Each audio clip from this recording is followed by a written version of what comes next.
बूढ़ी काकी। लेखक मुंशी प्रेमचंद। बुढ़ापा बहुधा बचपन का पुनरागमन हुआ करता है। बूढ़ी काकी में जीभ के स्वाद के सिवा और कोई चेष्टा शेष न थी और न अपने कष्टों की ओर आकर्षित करने का। रोने के अतिरिक्त कोई दूसरा सहारा ही था।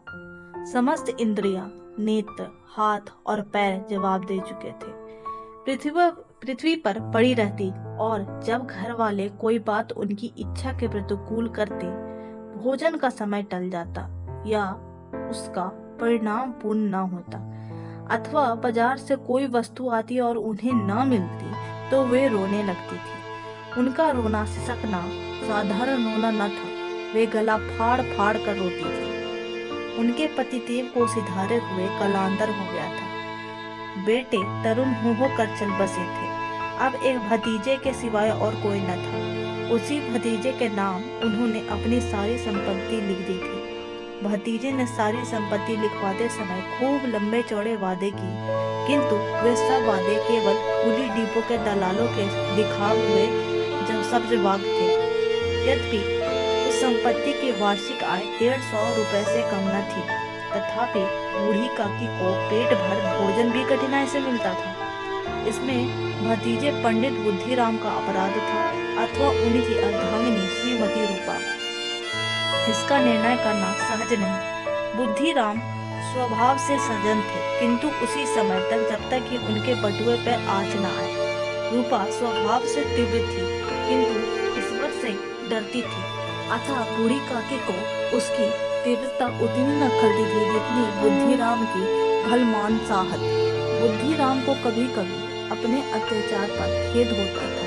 विचारते थे, इसी संपत्ति के कारण मैं इस समय भला मानुष बना बैठा हूँ। यदि बूढ़ी काकी ने यह संपत्ति मुझे न दी होती तो मैं आज कहीं पिसान पिसता होता या कहीं बैलों की पूंछ पकड़े फिरता, परंतु यह विचार थोड़े ही देर रहता।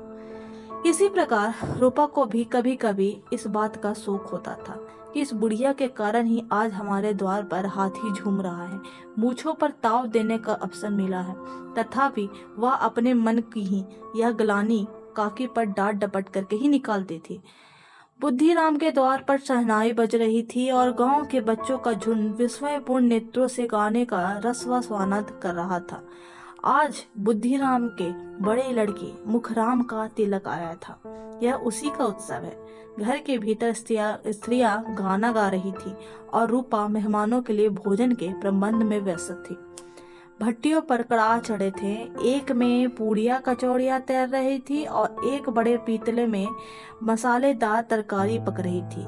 घी और मसालों की सुगंध चारों ओर फैली हुई थी। बूढ़ी काकी अपनी कोठरी में बैठी हुई थी। यह सुगंध उन्हें बेचैन कर रही थी। वे मन ही मन विचार कर रही थी, संभवतः पूड़ियाँ उतर रही हैं। सब लोग खा पी कर सो गए। यह विचार कर वे रोने लगी, परंतु शगुन के भय से वे जोर से न रोती थी। काकी को पूड़ियों की महक बहुत बेचैन कर रही थी। घी की और गर्म मसालों की ऐसी सुगंध उन्हें कभी न आई थी। उन्होंने सोचा शायद अब कोई बुलाने आए। थोड़ी देर बीत गई, कोई नहीं आया। बूढ़ी काकी की कल्पना में पूड़ियों की तस्वीर नाचने लगी। खूब लाल लाल फूली फूली नरम नरम होंगी। कचौड़ियों में अजवाइन और इलायची की महक आ रही होगी। एक पूड़ी मिलती तो जरा हाथ में लेकर देखती, क्यों ना चलकर कड़ाह के सामने ही बैठूं, पूड़ियाँ छन छन कर तैर रही होंगी। ये सोचकर वह उकड़ू बैठ कर हाथों के बल खिसकती हुई कोठरी से निकली और धीरे धीरे रेंगती हुई कड़ाह के पास आ बैठी। रूपा उस समय कार्यभार से उद्विग्न हो रही थी। कभी इस कोठरी में आती तो कभी उस कोठरी में जाती, कभी कड़ाह के पास आती, कभी भंडार में जाती। किसी ने बाहर से आकर कहा, मालकिन सब लोग खाने को बैठे हैं, पत्तले नहीं है। बेचारी रूपा निवारण कर रही थी कि यहाँ बूढ़ी काकी को कड़ाह के पास बैठे देखा। जल उठी, क्रोध न रुक सका। जिस प्रकार मेढक केचड़ों को देखकर लपकता है, इसी प्रकार वह बुढ़िया पर झपटी और उन्हें दोनों हाथ से झटक कर बोली, ऐसे पेट में आग लगे, पेट है या भाड़? कोठरी में बैठे हुए क्या दम घुटता था? अभी मेहमानों ने नहीं खाया, भगवान को भोग नहीं लगा, तब तक धैर्य न हो सका, आकर छाती पर सवार हो गई। निकल जा कोठरी में। बूढ़ी काकी ने सिर उठाया, न रोई न बोली, चुपचाप रेंगती हुई कोठरी में चली गई। भोजन तैयार हो गया, आंगन में पतले पड़ी, मेहमान खाने लगे। स्त्रियां भी गीत गाना आरंभ कर दिया। मेहमानों के नाव और बारी में भोजन करने लगे। बूढ़ी काकी अपनी कोठरी में जाकर पश्चाताप कर रही थी कि मैं कहाँ चली गई थी। उन्हें रूपा पर क्रोध नहीं है, अपनी जल्दबाजी पर दुख था। सच ही तो है, जब तक मेहमान लोग भोजन ना कर लेंगे, घर वाले कैसे खाएंगे? मुझसे इतनी देर भी ना रहा गया। सबके सामने पानी उतर गया। जब तक कोई बुलाने न आएगा मैं न जाऊंगी। उन्होंने मन ही मन इसी प्रकार का संकल्प किया। थोड़ी देर तक तो वो बैठी रही, फिर उन्हें मालूम हुआ बहुत देर हो गई। अब क्या मेहमान खाते ही रहेंगे? अब तक तो वो कब के खा चुके होंगे। यह सोच कर कि अब बुलावा आता ही होगा, वे लेटी लेटी कान लगाकर सुनने लगी। कोई आहट न मिली। उन्होंने फिर सोचा, लोग खा पीकर चले गए होंगे और रूपा के डर के मारे किसी ने न मुझे बुलाया होगा। पंडित जी को क्या कम आता है? चाहे तो अभी मुझे पूरियां दे सकते हैं। मैं तो अंधी अपाहिज हूँ, मैं क्या जानूं कि कौन भोजन कर चुका है कौन नहीं। मुझे बुलाना चाहिए था ना। बूढ़ी काकी को भूख लगी थी, पूरियों की सुगंध अब भी आ रही थी। अब उनसे रहा न गया। वे फिर रेंगती हुई बाहर निकली और आंगन में जा बैठी। परंतु हाय दुर्भाग्य, मेहमान अभी भी भोजन कर रहे थे। बुद्धिराम ने देखा कि बूढ़ी काकी रेंगती हुई चली आ रही है। बुद्धिराम को क्रोध आ गया। पूरियां खाने वाले मेहमान के सामने बुढ़िया का आना उन्हें अपमानजनक लगा। वे लपके और काकी के दोनों हाथ पकड़कर उन्हें घसीटते हुए कोठरी में ले जाकर धम से पटक दिया। मेहमानों ने भोजन किया, घर वालों ने भोजन किया, बाजे वाले, धोबी वाले, नाव वाले, सबने भोजन किया, परंतु बूढ़ी काकी किसी ने न पूछा। बुद्धिराम और रूपा दोनों ही बूढ़ी काकी को उनकी निर्लजता के लिए दंड देना चाहते थे। बूढ़ी काकी ने अपनी कोठरी में जाकर रोना शुरू कर दिया, परंतु आवाज बाहर ना निकले इसका ध्यान रखते थे। उन्होंने छाती पीट पीट कर रोया, भगवान को पुकारा, परंतु किसी ने उनकी सुध न ली। रात के 11 बज गए थे।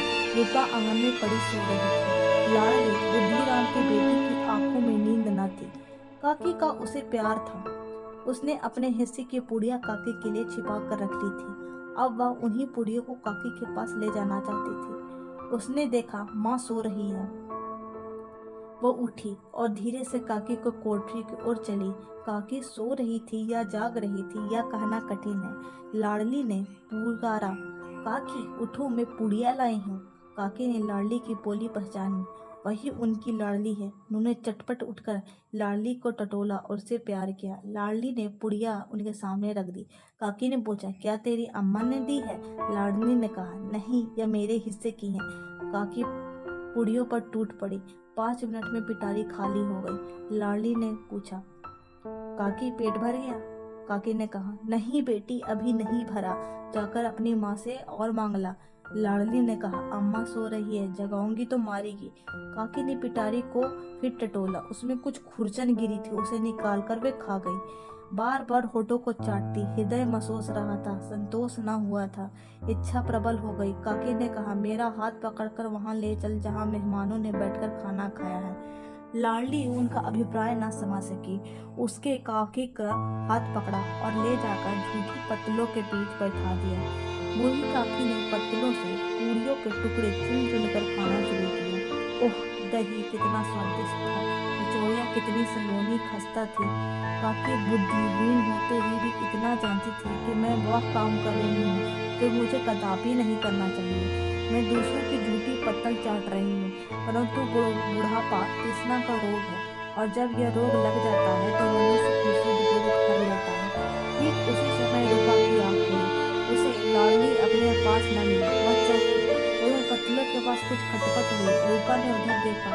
जो दृश्य उसने देखा उससे उसका हृदय सन्न रह गया। बूढ़ी काकी जो चलने फिरने से लाचार थी, पत्तलों से पूरियों पर टुकड़े भीन भीन कर खा रही थी।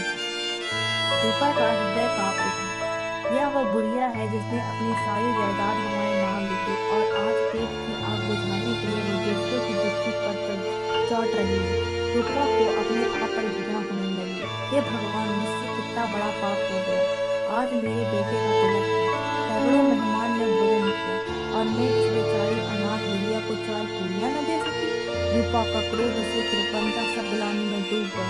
उसकी आंखों से आंसू बहने लगे। उसने दिया जलाया और भंडार का द्वार खोला। एक थाली में पूड़ियाँ, कचौड़ियाँ, तरकारी, दही, मिठाई और सब तरह की चीजें सजाकर वह काकी के पास गई। काकी अभी भी पतलों पर से टुकड़े उठा उठा कर खा रही थी। रूपा ने कांपते हुए स्वर में कहा, काकी उठो, भोजन कर लो। मुझसे आज बड़ी भूल हुई। उसका बुरा न मानना।